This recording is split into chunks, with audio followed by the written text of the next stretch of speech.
I ask you what this is, most of you can tell me, right? What's this? Wrong. It's the representation of a star.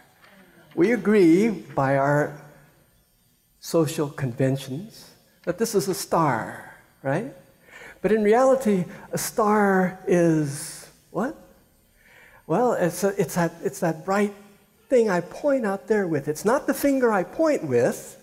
It's not the finger I point with. It's that I'm pointing to, isn't it? Or is it? Because that thing I'm pointing to out there, which is star, could be a whole galaxy.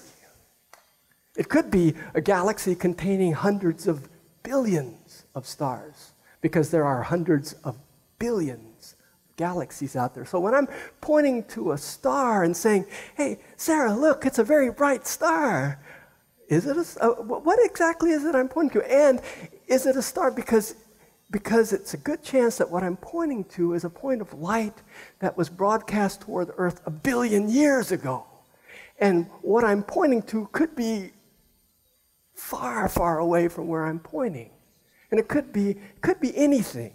And yet, by our social convention, in order to have a conversation about stars, we have a shorthand, we have a word, we have a graphic symbol that says star. God is like that. I say God, and I point to it with my finger. I point to it with a symbol, perhaps a cross or a Buddha. Perhaps I point to it with a mantra. Perhaps I point to it with a breath technique. Perhaps I don't point at all and simply sink into another understanding. In short, what I'm saying is that when I say God, I could be talking about anything and you could be hearing anything.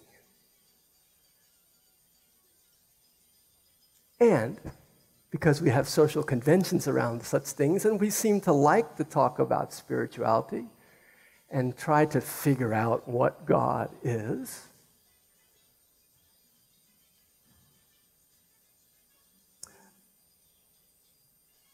today, I focus on my understanding of the difference between the masculine face of God and the feminine face of God. And I say that knowing that I have no idea what you're hearing when I say that. You may have you may have a post-feminist perspective of what I'm saying and think, oh boy, he's going to talk about the goddess. You may have a patriarchal idea going on. No, it's not one of those guys talking about the mother God, is he? You might be in a place where your Christianity or your Buddhism or your paganism or your XYZism keeps you from even wanting to hear this. Or it might have you in a place where you're going, oh, what's he going to say? What clue do I have now? What can I learn about the Spirit?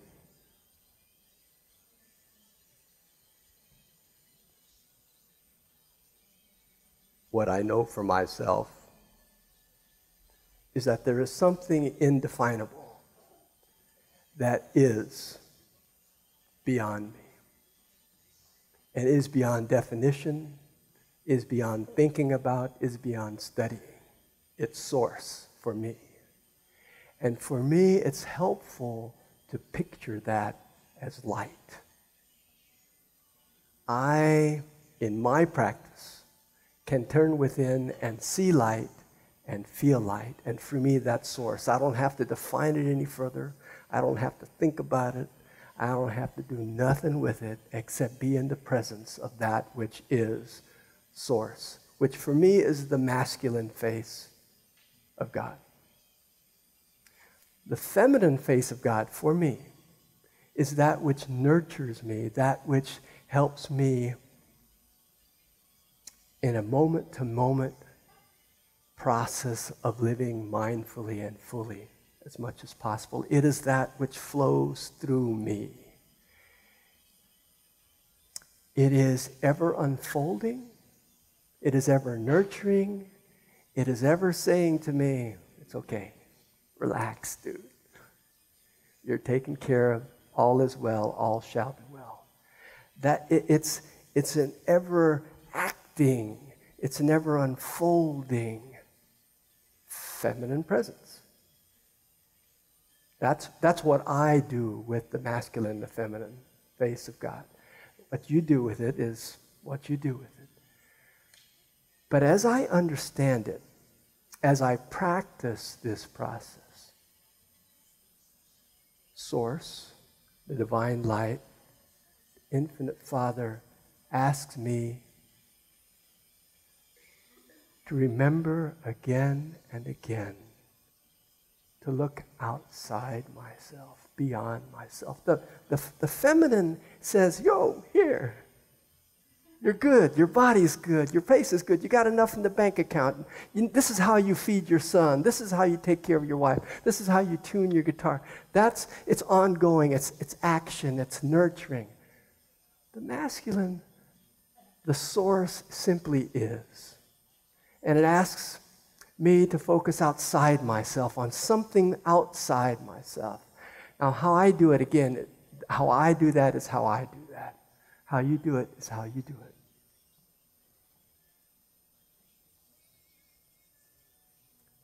But for me, at a difficult time in our culture,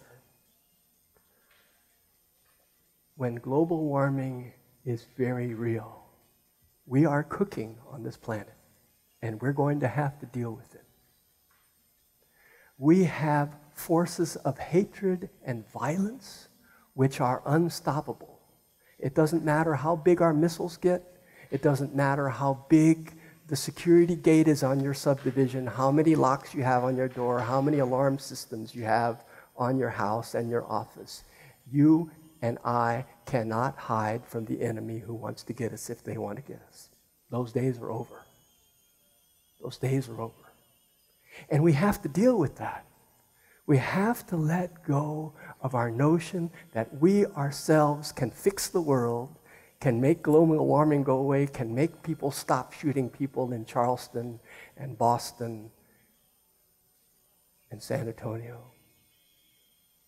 We cannot make anything in and of ourselves.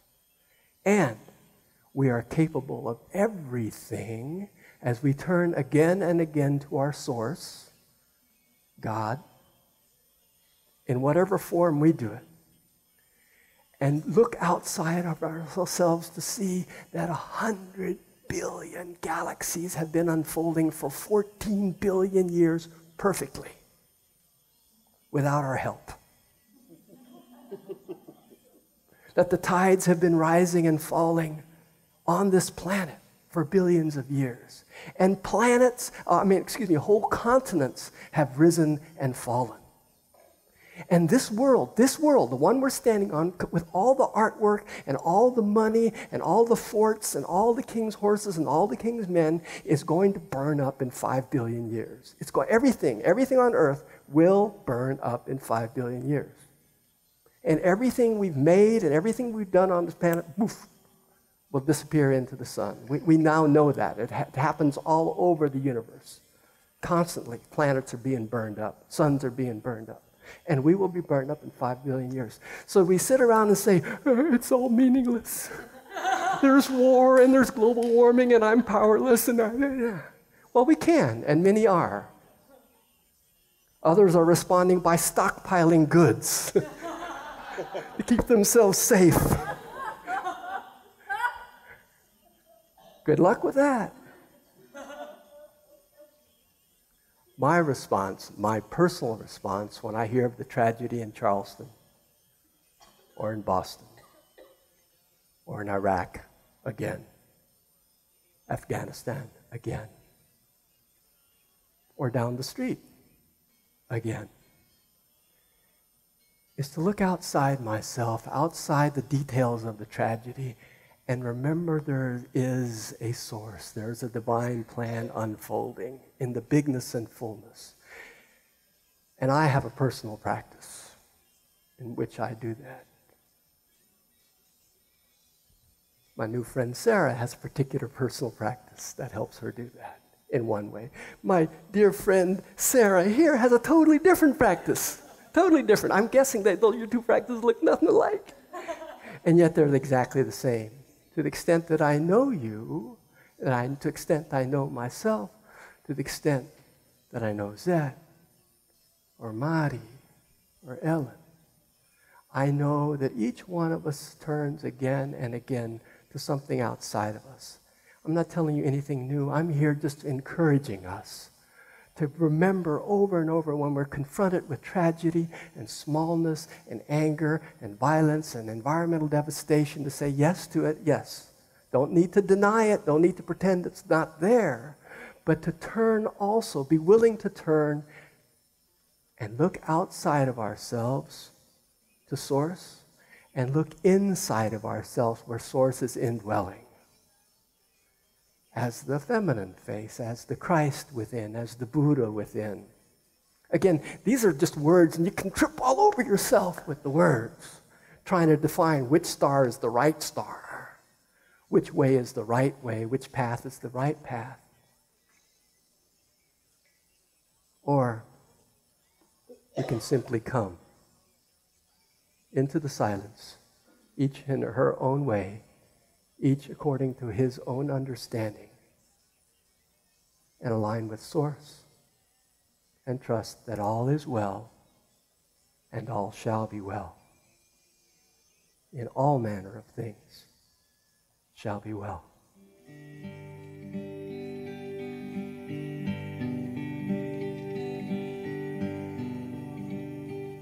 Our Father, which art in heaven, our Mother, dwelling here on earth, hallowed be your many names.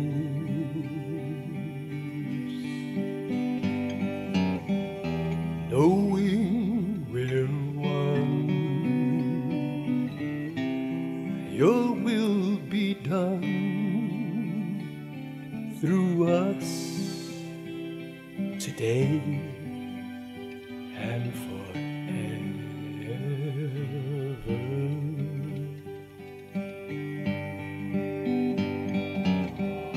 We give thanks for our daily bread, and we would forgive as we are forgiven, and face our temptations and embrace our fear of evil.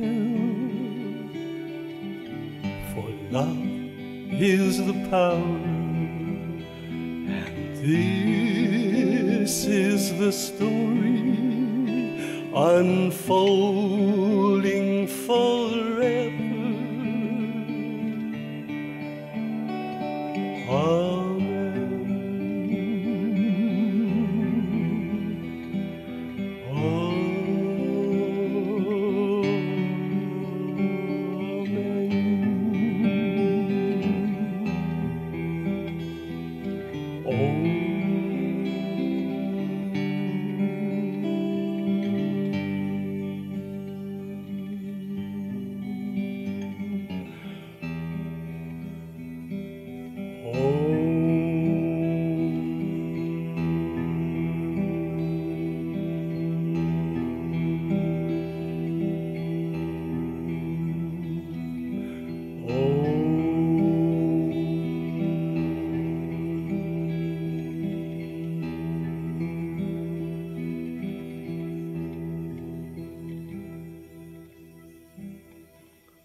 With eyes open or eyes closed,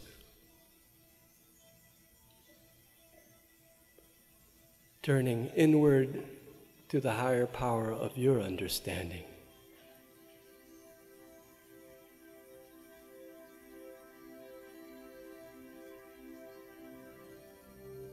Seeing the light, feeling the warmth.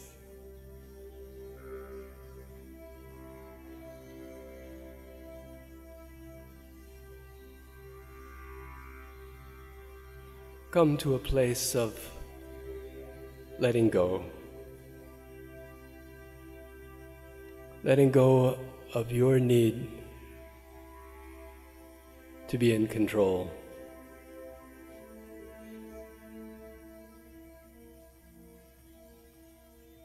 And acknowledge there is something larger, wider, brighter.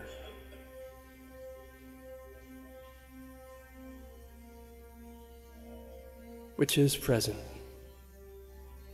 which is divine light, which is love, which is in operation in every moment, in every situation.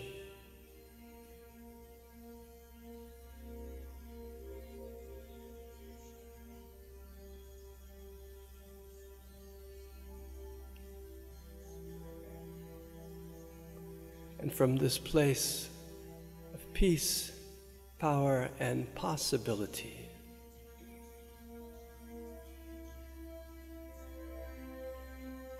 I invite you to open your imagination, your heart,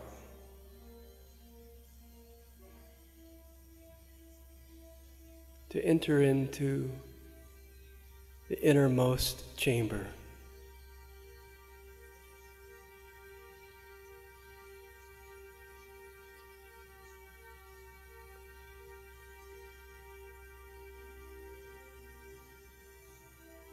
And simply feel that all is well, and all shall be well.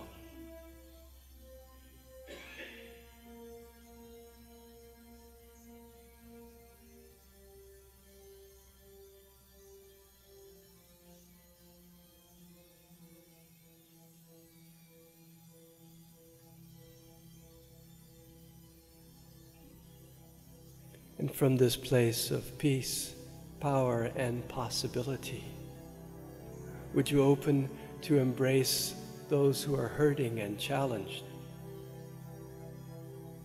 whether in your own family, in the families in Charleston, the families in Afghanistan and Burma, and yes, all beings everywhere.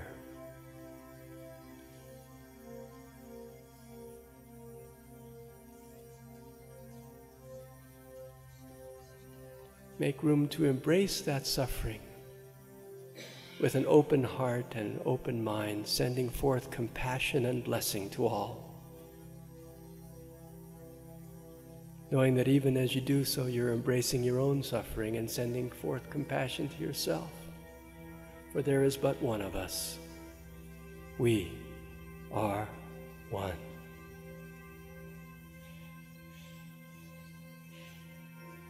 And we are blessed.